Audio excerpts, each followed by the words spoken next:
Welcome to the Carpool Companion. You're in the car with Zach.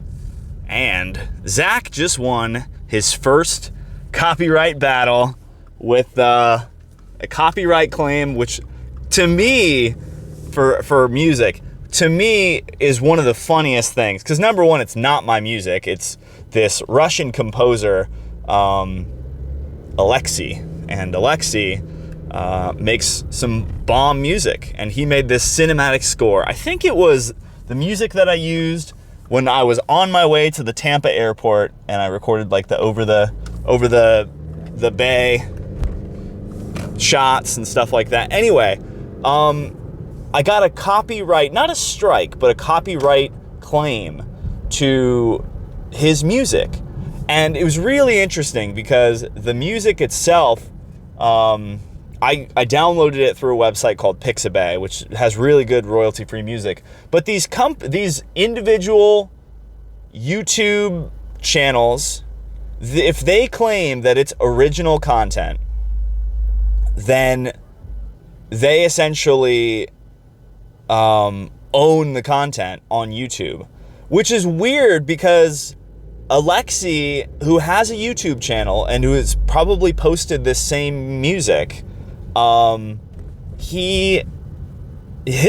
channel didn't come up, so I'm just kind of at a loss for what exactly these YouTube channels are doing with their claims and why. Like, what? How does this happen? So there's another. It was kind of weird, but a channel called Chad Music, and it was like, anyway, Chad Music posted somebody's YouTube, or somebody's music, and it came up as this person, whatever.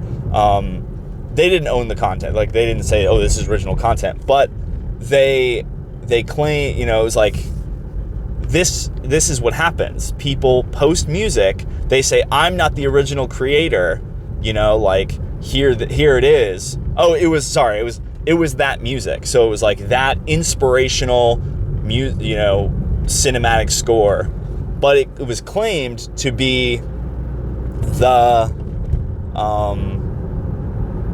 this author of a novel, and so that company owns the rights to that song, and it's called, like, I don't know, Tarvorus or something like that. The author is a fantasy novelist, known for their series called Crown of Crows. And anyway, that was who owned it, this elite whatever agency. So I got a response back, and they dropped the claim, which is good for me. I don't make money on YouTube anyway. I'm not a YouTube partner. I don't have the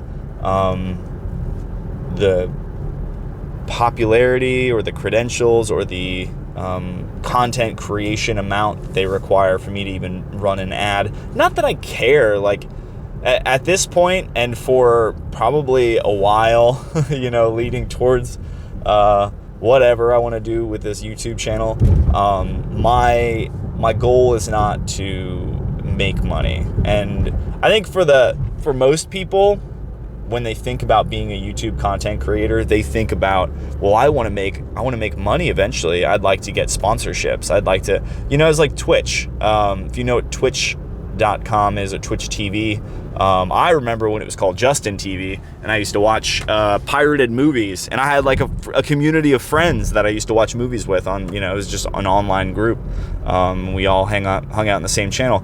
But yeah, we would watch all sorts of movies together, and sometimes they'd be good movies and sometimes they wouldn't. So yeah. Anyway, I used to stream on Twitch, video games and stuff, and it was just fun. I would do, it's so funny. I don't think it's on there anymore, so don't go looking for it. But I used to do, like, at the end of the night, like a jazzy radio DJ voice, and close out the stream with a smooth jazz. And I'd say goodbye to everybody. real jazzy, real jazz announcer style. Anyway, so, but, you know, it was never about money. And if you go to the point where it's like, I need to get views, or I need to get money, or I want to be a content creator in, you know, this or this way, you're going to get burnt out because you think that that's the measure of success. I think being an older man now, and coming into this with like a little bit more humility rather than just like, I want to be famous. I don't want to be the next PewDiePie. Heard he was a racist, but, you know, that's just hearsay, allegedly. But I just want to make content that I enjoy, and if I enjoy it, then it doesn't matter what everybody else likes. Like, you make content that you like, and you know, if it's funny for some people, then, you know, it's probably not funny for other people. But anyway, all that said, the copyright claim was dropped. It's my first of 3, I think, that I have currently ongoing. It's just funny. It's not hurting me. It's not damaging my, you know, my channel in any way. They do try to scare you though, with the idea that your channel could be deleted if the claims are not true. And like, I download all the licenses for the songs, so if there was ever any dispute, you know, I have a license, limited use license, that negates these claims. But, you know, all it takes is just one person to put a claim out, and you either have to remove the music or mute it, you know, whatever it is, or put other music on top of it to like fill it, you know. But I did my research, and I've run into that. I tried to use music off of the editing software, like the first or second time I edited. I've just been trying to find the right software to edit with. But when I went in and I looked for that, you know, like music to play over the top of a montage or something, I ended up finding, you know, music that was like, okay, sure, you know, I'll use this. And then it got to the point where it was like, you know, got claimed, or it said it was owned by this person or that person. I'm like, well, what do you even do there? You know, because I didn't get the license. I didn't go through the proper channels. I didn't find that it was actually royalty-free music. So I'm kind of at a standstill where it's like, what do you even do but just take the L? But for bigger content creators, like I watch Cartoons. Cartoons is a video game streamer. You know, he's doing some real life stuff as well, like on a vlog style.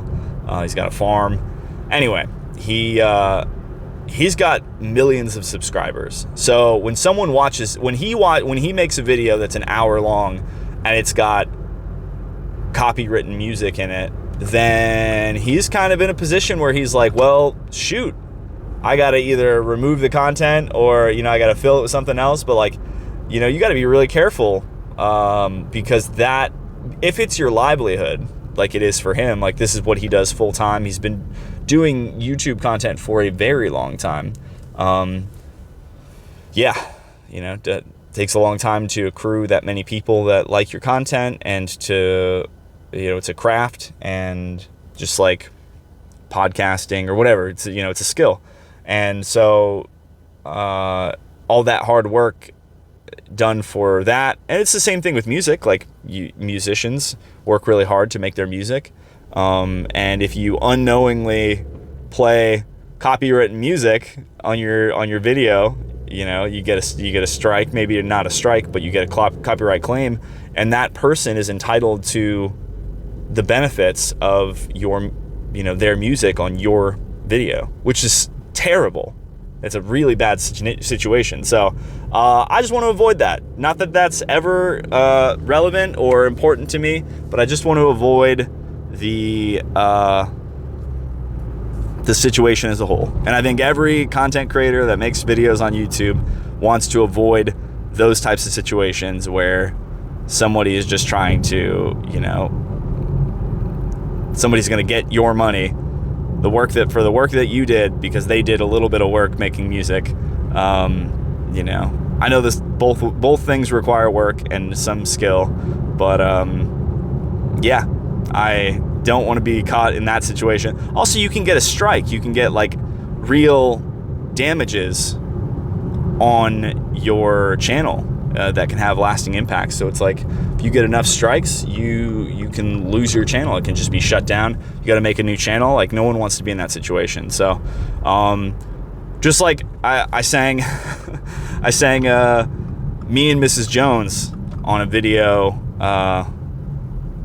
on Sunday. Yeah, Sunday. And I got a copyright claim about that song, and that was me singing it, and they said I was some band from like the 70s or 80s, when the song was actually written by someone else entirely. It's not their song. You know, they did a rendition of it. I did a rendition of it. Should everyone that sounds slightly like me get a copyright claim by me because I sang the song? Like, it was my original content. It just happens to be, you know, a version of a song that a lot of people know. A lot of people know that song. So, and a lot of people have sang that song. So, you know, it's just a little irritating, but it is what it is. You know, I'm not gonna complain too much about that because ultimately, at the end of the day, it's not really an issue until it affects my channel in a serious way. So, can't complain too much. But let's go get the Bloy, and we'll keep on talking. And we are back with the Bloy.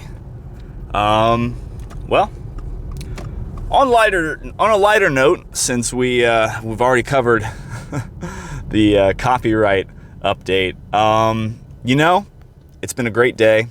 I just am so grateful for the weather, even though it's in the mid 50s right now. Just wonderful.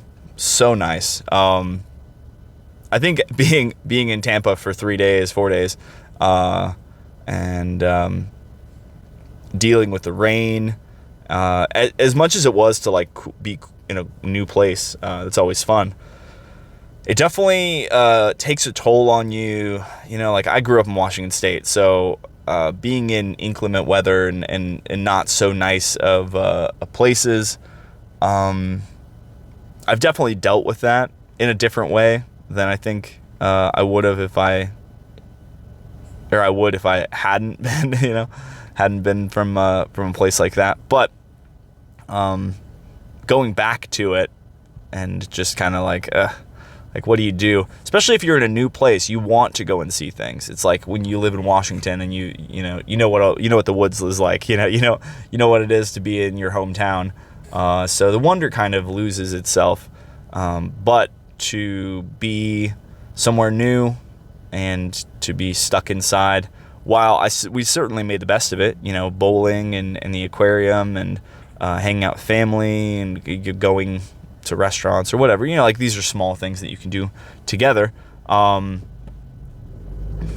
It's not like the best thing, you know. I can think of a couple other things I'd rather do when I'm visiting Florida than be stuck inside. So it's nice to be home where I can go for walks and I can be outside. You can be outside in the rain, but no one wants to do that, you know. No one wants to do that. So definitely enjoying being home. I think it's just nice to be home, even though Richmond is probably not my end destination in terms of places I'll live forever. It's nice to have a place to relax, to have some downtime, and to enjoy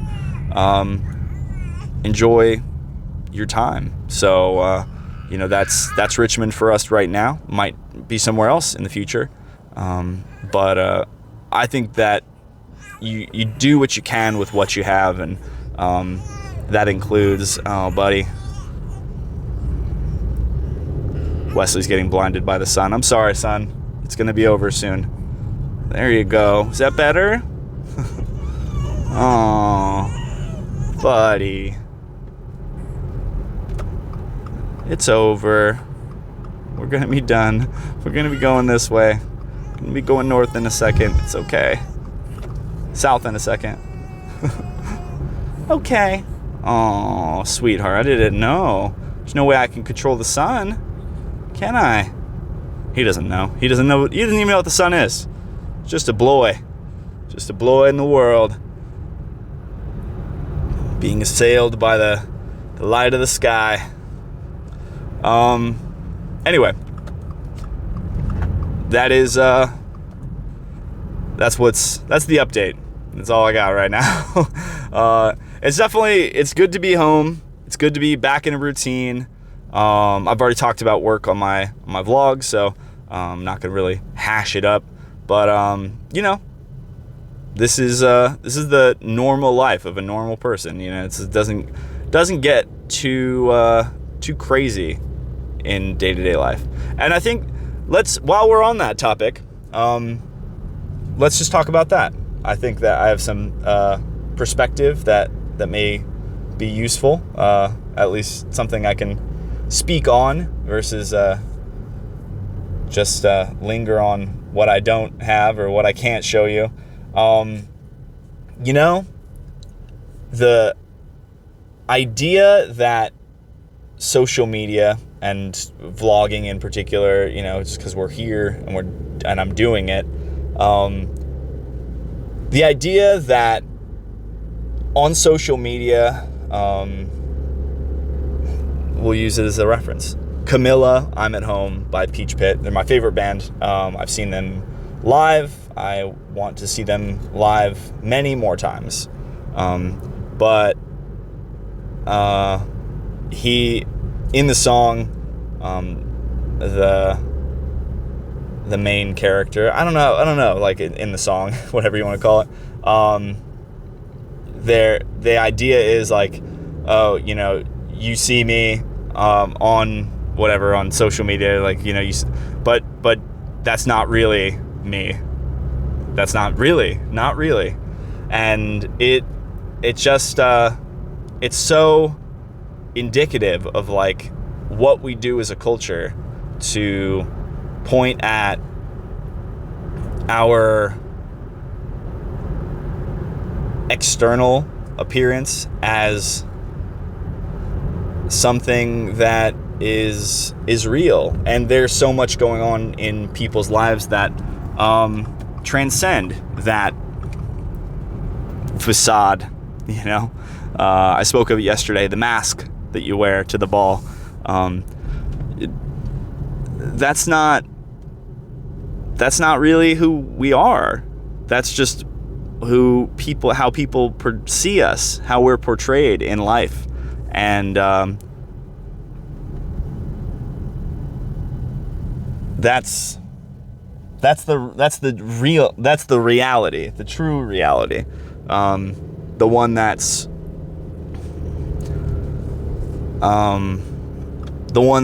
that we have to go to bed with, the one that is just, we're much more than who we are on the internet. And just like this vlog, right? This, maybe not this particular conversation, although I feel like I'm as candid as I can be with regard to myself and my relationships and my life. I'm not going to just, if I have a feeling about somebody, I'm not going to just shit talk them on my vlog. That doesn't make sense. That's not kind of me, and that's not the person that I really am. So the idea that we give off this sense of who we are in conversation, online, but we're really masking our true intentions and our true beliefs, and just to get a thumbs up or a like or share or whatever it is. But for every person that gets a like and a thumbs up and a share, it's just not, it's just online. Do you really think that like degrading someone, there's plenty of people online that say something awful and they get applause, or they get commiserations or something. I don't know, like it's hard to put a word on it, because what we do as a culture to applaud people that like, oh yeah, you really showed her. It's such a gang mentality, and that's not, in a sense, I guess, like, you really are showing people who you are in the way that you act. If you go out of your way to, badmouth someone, right? You are showing people who you are. I don't need to be a psychologist to figure that out. That's really who you are. But like, if I post a post about, oh, my life is so great, I've got 1 million friends, and nothing's wrong. Oh, look at me on the beach. Like, that might be a snapshot. That might be a picture that I took. But like, outside of those moments, that's not really what it is. I think Black Mirror did an episode on that where it was like Miley Cyrus's character when, was like she was like imprisoned or something in this fake reality, and she was like she had to get like broken out or something like that. Anyway, it's Black Mirror does a really good job of like envisioning a future that may or may not come true, more than likely not, right? But it is dystopian in its approach, and it just gives you a sense of dread, because something about that is terrifying, that we are in some small way. Don't worry, nothing happened. There was just a car braking in front of me, turning right. But there is something scary about the fact that we are as controlled by these online forces as we are. I mean, it's so hard to put into words, because we are as manipulated as we appear to be, even though it might not be to the extent of Black Mirror and like, technology taking over your lives, but it kind of is. And I think that that's the beauty of that that format that they use, in the genre of tech horror, dystopian tech horror.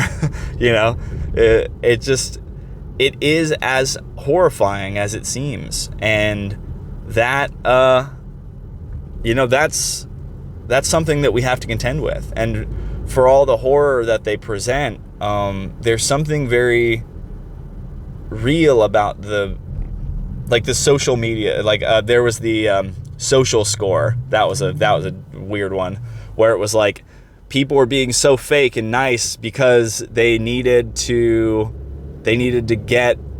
had a better life if they had a better social score, which is correct me if I'm not mistaken, but isn't that what they do in China? They have like a social score where you get rated on how good you are as a person and like what people think of you. I mean, it's controlled and fabricated, but aren't we also just fabricating this idea of how good of a person I am, or how fun, or how popular, or how awesome I am? Like, these are just as real and just as fake and untrue as the concept of social scores and receiving some gratification for that portrayal, the external portrayal that we give off in life. So, it's just it's an interesting thing to think about. And for me, with this vlog thing, like, I try to be as authentic as possible and as real of a person as I can, because that's really who I am. I'm like, I have flaws, and I get angry, and I am usually very happy, but sometimes I'm not, and those are okay things. And I don't think it's a red flag. And I had this conversation. It's weird. I'm not going to go too deep into it, but I had the conversation, a dialogue rather. Although I wouldn't call it a dialogue if someone completely deflects, but I had a dialogue about Travis Kelce and his emotional outburst on the sidelines of the Super Bowl. And the one picture, right? This is, again, a depiction of a moment. Just like your picture on the beach smiling. Oh, look at the sands. Oh, I'm really living the lap of luxury. Look at this artwork. Oh, I'm in the museum of whatever. Oh, look, I took a picture of the Mona Lisa. Aren't I cultured? These ideas of culture. But Travis Kelce and his emotional outburst at the Super Bowl, and someone said, wow, that's a red flag. Taylor Swift should not be with him. And I'm like, he's human. He's just a man on the biggest stage as a professional doing the most challenging thing that a professional in his profession can do. And he wants to win, and he wants to compete. And he walked up to his coach, and even his coach admitted, like, oh yeah, I was not expecting him. I didn't see him there. I was off balance, and he caught me off balance. And so he like stumbled a little bit. And someone said, well, that's a red flag. That's what I'm going to teach my daughter. It's a red flag if a man doesn't have his control. I'm going to teach my sons that it's never okay to, have an outburst. Like, oh my God, you're telling people to constrain their emotions and to, like, there's something really wrong about that. Now, I think that there's also something wrong about touching people without their consent, or touching people because you're angry. But you don't know these people. You don't know Travis Kelce. You don't know Taylor Swift. Taylor Swift doesn't give a fuck about you. As much as you want to, go online, Taylor Swift doesn't care. She doesn't care what you have to say. Your trauma is not her trauma. And that's the real deal. That's just how it is. You telling someone, you going online to talk to your echo chamber of friends who all believe the same things you believe, because guarantee you, when I brought that up and she completely deflected and I said, you are flawed. And I guarantee you, if we took you at your worst moment, I can think of my worst moment. And if I was judged on my worst moment, I promise you would look at me differently. But because we know, as human beings, as people in the world, that we make mistakes and we can change and we have flaws, but we can learn from those mistakes. We can grow out of those flaws, and we can become better people. That is a lifelong process. Just like I said the other day, who you are is a lifelong process. If I stopped at your worst moment and I said, that's who you are, I'm condemning you to that reality. And for that individual on Facebook, for them to say, that's who he is. This is what he is. And that's a big red flag. It might be a red flag, but maybe it's a yellow flag.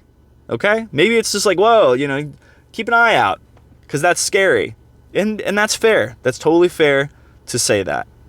But it's also just not your place. It's not your place to make that judgment, because ultimately you're not the person that's judging. Maybe in the world of social media, in the court of public opinion, you can say those things. But who you are is not determined off of one thing. Because I guarantee you, if I went and dug through every single person, if everyone dug through my shit, guarantee you find something you're like, golly, Zach, what were you thinking? And that's not how we determine who somebody is and how somebody is. And if you do, then you're short-sighted and you're wrong. Just like in social media, we can't determine someone's value, someone's credibility based on a post, based on a tweet, based on a whatever picture, a story post. I see some weird things online.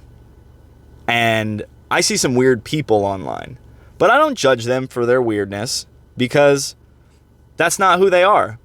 When I see my friend who, he's told me about his like spiritual endeavors and his goals and aspirations, and he wants to be a comedian, and like he wants to entertain people and he wants to share his passion with the world.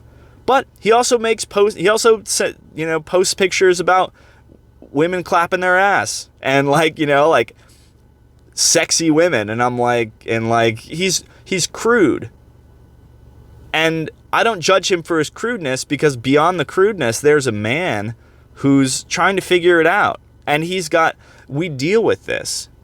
We find our way to this point, and so for him, those are just things that he does. It has nothing. I don't judge him for that. It's just what happens. That's how it is. And I can't be critical of that. I can't be critical of Travis Kelce. And I can't even be critical of that woman who made the post on Facebook, because for as much as she is misguided and has her own perception about what Travis Kelce is or is not, whether he's a bad man or he has some room to grow, she's also a woman that she's just figuring it out. She's been hurt before. She's trying to navigate the understanding of being a mom and also being a woman looking out for another woman. And that's fine. That's okay. But the moment we start chastising people without looking in the mirror, we set a dangerous precedent. And that, to me, is the lesson we can all take from this, is there's always room to grow, and there's always room to use a sense of humility when we approach these conversations. Humility will take us very far in life if we let it. But if we don't let it, if we continue to berate and judge without also evaluating our own situation, we lose sight of the most important thing. And that's that we're all fallible and we all can make mistakes, and that mistakes are just part of the process. So, all that said, the squirrel jumped from the tree, and that means that's my cue to get out of here. And I really appreciate you guys listening today. If you want to hear more, you know where to find me on social media, Instagram at Zach Castle, and of course, every day on my vlog. Appreciate you guys listening, and I am sure we will talk soon. See you guys.